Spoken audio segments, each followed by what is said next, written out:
שלום לצופים בבית וברוכים הבאים למהדורה הראשונה של חדשות הטבעונות, התוכנית שבה המיקרופון בידיים שלנו. אני עטליה גוטשלק, ובהמשך הצטרפו אליי גם אורן בן יוסף וענבל חדד. נהיה פה פעם בשבועיים ונדבר על הנושאים הכי חמים בזירת הטבעונות. פוליטיקה, אקטיביזם, לייפסטייל, מסעדות ובכלל כל מה שקשור בזכויות בעלי חיים. אז יש למה לחכות.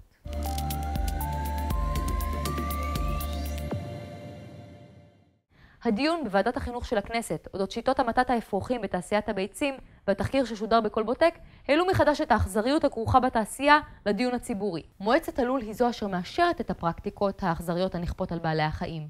החל מגריסת אפרוחים, חשמול תרנגולות שיכולת ההטלה שלהן ירדה, ובכלל תנאי החיים הקשים, הכוללים כלובי סוללה, חוסר באוויר נקי ומחלות. הפעילים ניסו לאמת את עובדי המועצה עם תוצאות החלטותיהם היומיומיות. הם הגיעו למשרדים ופיזרו גופות אפרוחים, קורבנות התעשייה ודם מלאכותי. בנוסף נקרא מאחד החלונות באנר ענקי שנשא את הכיתוב כאן האחראים לפתרון הסופי של 15,000 אפרוחים ביום. ברחוב, במערכת הכריזה, הושמע השיר אפרוח של המשוררת אגי משעול. הפעילים ניסו לדבר עם עובדי המשרד ולקבל מהם תשובות בנוגע לחלקם בהתעללות, אך נתקלו בהתנגדות ואף נעצרו על ידי המשטרה. לפני כשבועיים שודר בחדשות ערוץ 2 תחקיר של תנו לחיות לחיות אודות התנאים הקשים וההתעללות ברפתות החלב. זו פעם ראשונה שתחקיר החושף פגיעה בזכויות בעלי חיים בתעשייה משודר במהדורה המרכזית, בפריים טיים. בעקבות חשיפת הסרטונים הקשים התקיימה במרכז תל אביב הפגנה שבה השתתפו למעלה מ-300 איש, ובמהלכה הוקרן התחקיר על מסך ענק. גם ההפגנה סוקרה בצורה נרחבת. תחנות רדיו רבות דיווחו עליה בהרחבה במהדורות החדשות, אייטם פורסם בעיתון מעריב, מבזקים פורסמו באתרי החדשות המובילים, ובתוכנית הבוקר הזה ברשת ב' ששודרה למחרת, נכלל דיווח שכלל קולות מההפגנה וראיון עם מנכ"לית תנו לחיות לחיות, יעל ארקין. ככל שגוברת המודעות לזכויות בעלי החיים, השיח הטבעוני במדיה מתרחב, ולצד סיקור אקטיביזם טבעוני וקולינריה, מתפרסמים מאמרי עומק הנוגעים בצדדים אחרים של הטבעונות. לדוגמה, פורסם מאמר נרחב בעיתון דה מרקר, על ההשפעה הכלכלית של המעבר לטבעונות, ועל כך שיותר ויותר חברות פרטיות מבינות כי אוכלוסייה טבעונית היא אוכלוסייה בריאה יותר, ולכן עולה פחות למשק. פרסום כתבה זו ממחיש את שינוי תפיסת התקשורת בנוגע לטבעונות, ורושם ניצחון הסברתי לתנועה הטבעונית בארץ. הפקת המרוץ למיליון מחפשת מתמודדים טבעוניים.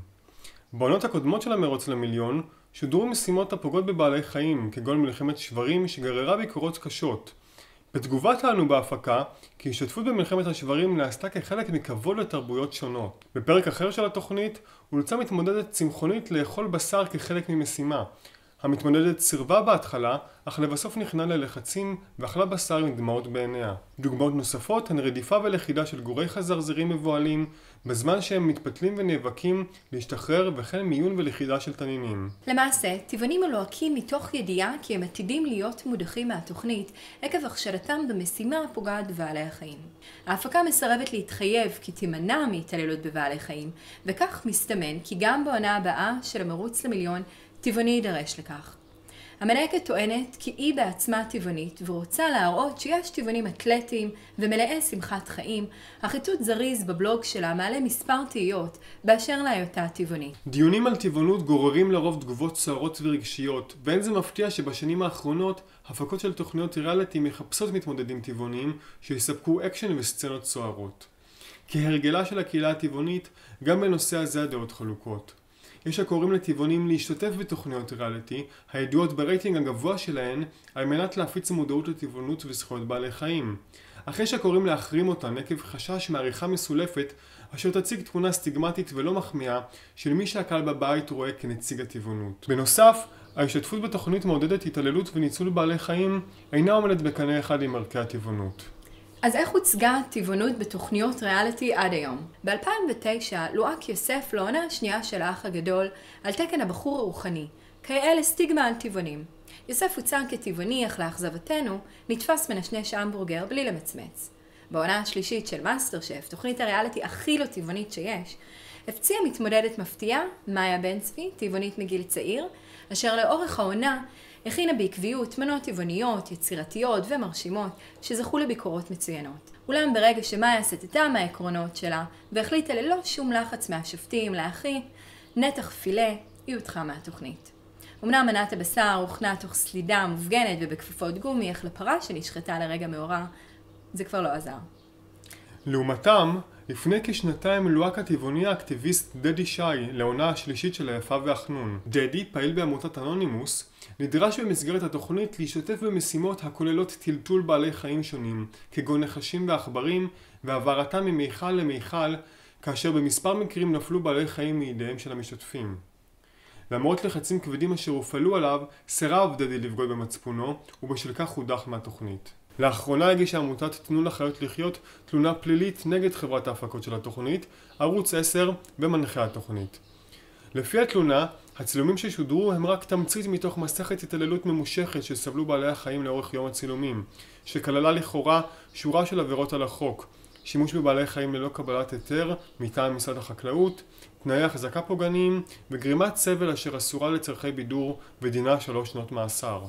דדי שי קורא לטבעונים לא לשתף פעולה עם תוכניות ריאליטי, תוך שהוא מספר מניסיונו על חוסר שליטה מוחלט של המשתתף על דמותו המוצגת בתוכנית הערוכה.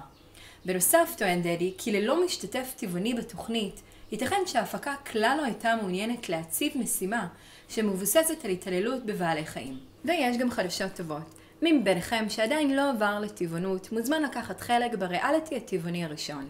יוזמה מקורית של הצלם המוכשר רועי שפרניק מאתגרת אוכלי בשר לאמץ אורח חיים טבעוני למשך חודש. במהלך תקופה הזו נדרשים המתמודדים למלא משימות שונות כגון צפייה בסרט קשה מהמשקים המתועשים ושיתוף של התחושות שהצפייה העלתה בהם. השורדים עסקו בחבילת צילומי פורטרט בטבע על ידי רועי עצמו. במשחק הזה כולם מנצחים.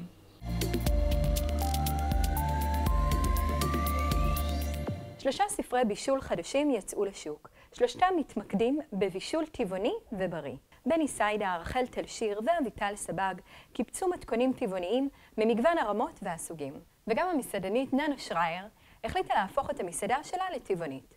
כבר חודשים שמוגשים ספיישלים טבעוניים בימי שני בננוצ'קה, ולאחרונה אף נערכה בארוחה חגיגית לציון 2 לבלוג האוכל טבעוניות נהנות יותר של אורי שביט. הפיכת המסעדה לטבעונית באה בעקבות הצלחת הערבים הטבעוניים, והעובדה שננה שרייר עצמה עברה לטבעונות והחליטה ללכת עם האמת שלה עד הסוף.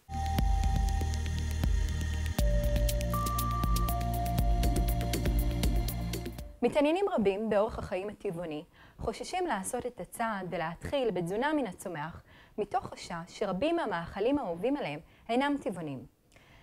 בראש הרשימה הזו ניתן למצוא את מוצרי החלב השונים, להם דווקא קיימות מקבילות טבעוניות כגון חלב, יוגורט וממרחי גבינה. אך עד לאחרונה מוצרי גבינה קשה לא היו בנמצא בארץ. בשנתיים האחרונות חל שינוי משמעותי. בהדרגה החלו להופיע עסקים אשר מייבאים את הגבינות הקשות מחול וכאלה המייצרים אותן כאן. דוגמה בולטת היא חברת סופר ויגן שעוסקת ביבוא של גבינות מן הצומח לארץ. מתוך המבחר העשיר שהם מציעים אפשר למצוא גבינת שדר, מוצרלה, פרמזן ועוד. בנוסף להם חברת טבע דלי הוותיקה מציעה גבינה צהובה מגורדת שמתאימה להכנת פיצות. קבוצת הפייסבוק ויגן צ'יז סוקרת ופועלת למען קידום יבוא ושיווק גבינות טבעוניות ואתם מוזמנים להצטרף אליהם ולקבל עדכונים. הופעת הגבינות הטבעוניות בשוק פתחה את האפשרות להוספת גבינה על בסיס צמחי למנות טבעוניות המוגשות בבתי קפה ומסעדות.